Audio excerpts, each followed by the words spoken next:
High বন্ধুরা,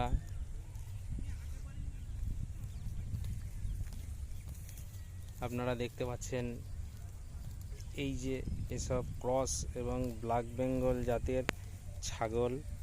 এগুলো আমার একটা ছোট ফার্ম আছে। এই ফার্মে এই ছাগলগুলো থাকে। আমি ছোটোখাটো একটা ফার্ম করেছি। এই দেখুন, তাদেরকে এইসব ক্রস এবং আর ওইটা হচ্ছে আমার বিডার। ওই দেখতে পাচ্ছেন চড়ছে, দেখুন আপনারা।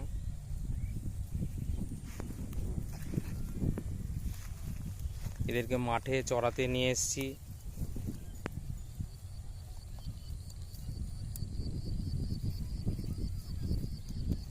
আমি ছোটোখাটো একটা ফার্ম করেছি বন্ধুরা, তাই আপনাদের সঙ্গে শেয়ার করলাম।